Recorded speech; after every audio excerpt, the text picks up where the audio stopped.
I'm Terry, the security guard at the Temple Tudor Museum. And this week we're featuring the 6 wives of Henry VIII. Now at night, this is no ordinary gallery. Hang around and you'll get the picture.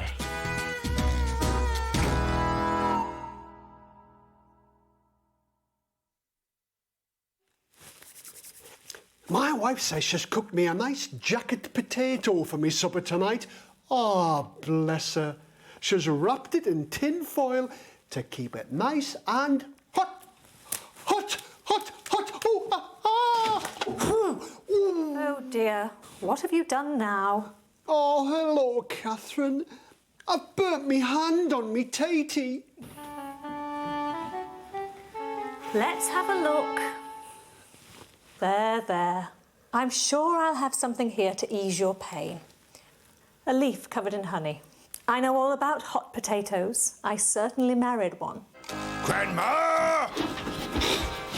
Ah, me leg, you fool! Sorry, my liege. You're supposed to be looking after me, not attacking me. Forgive me, sire, but I am not your wife. I know you're not, but you'll have to do until I can find another one. No one seemed too keen on marrying Henry. The country was in turmoil, as both the Roman Catholic Church and their rivals, the Church of England, both tried to prove to Henry which of them was the best.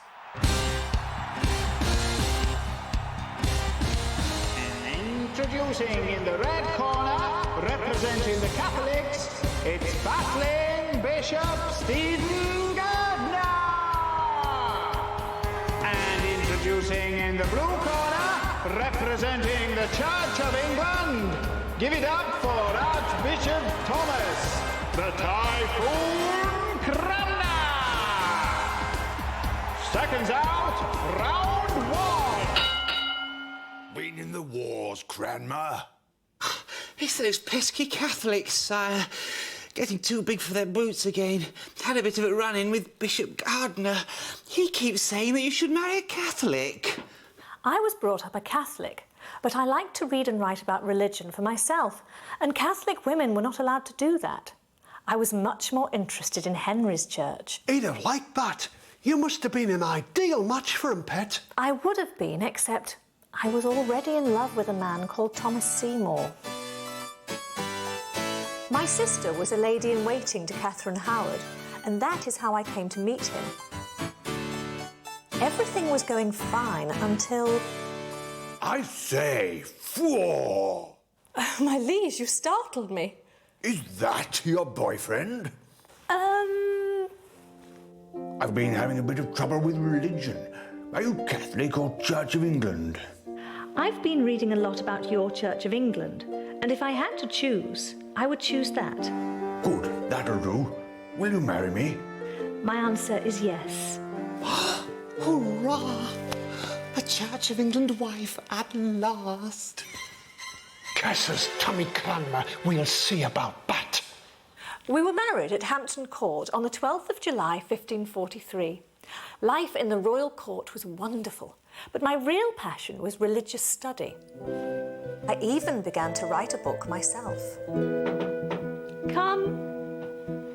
Oh, hello, Cranmer, dear. Here you've been writing a book, your ladyship, about how the Catholics are wrong and we are right. Can I help?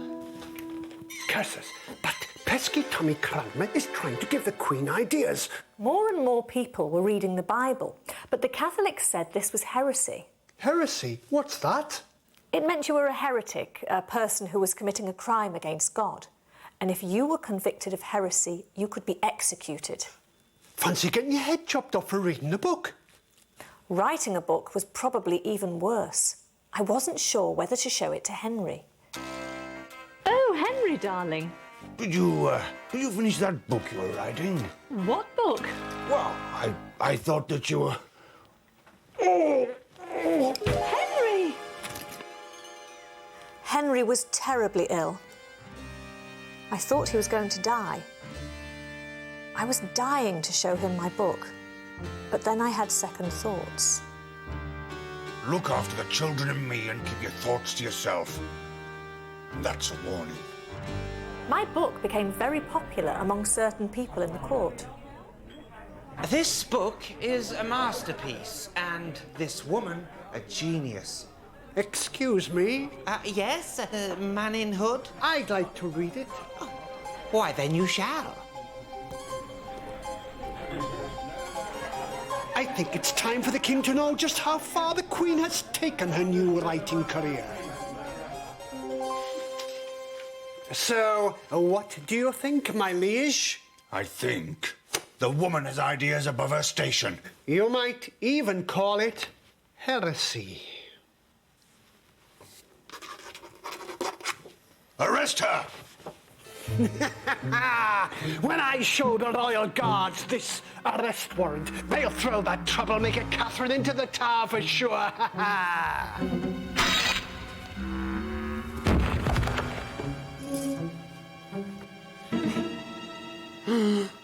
I'd better warn Catherine or Henry will have a head.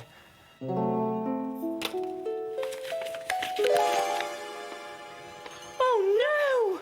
I had to get to Henry to change his mind and not throw me in prison. I sat up all night pleading with him. No, I've made my mind up. You're as pushy as Anne Boleyn and too clever by half for a Tudor lady. I won't stand for it, even if I could. All right. Please, Henry, believe me. I only wish to learn from you. Please don't throw me in prison and chop off my head. I'm a loving stepmother to your children. And your nurse.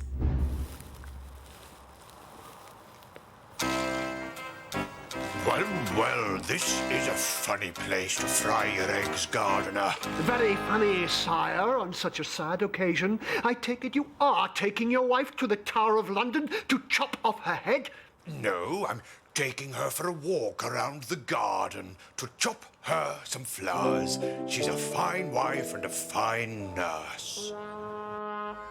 Henry had come to my rescue. But sadly, there was nothing I could do to rescue him. He asked me to leave his side so he could die in peace.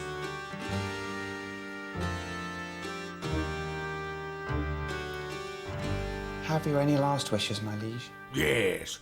Have I signed all the death warrants for all the people I don't like? Yes, all signed and sealed.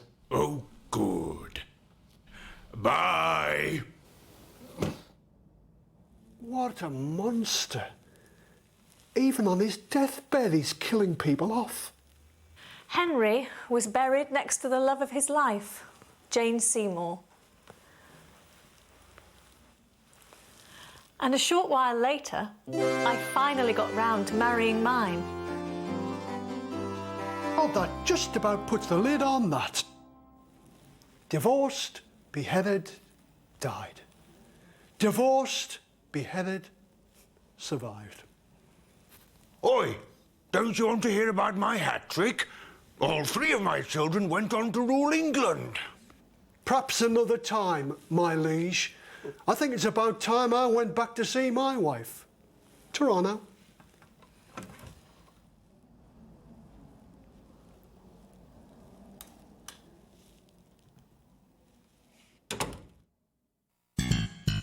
Henry VIII was a big fat man. He loved to stuff his face in the frying pan. If he'd stayed away from the sweetie jar, he wouldn't have ended up like Dracula.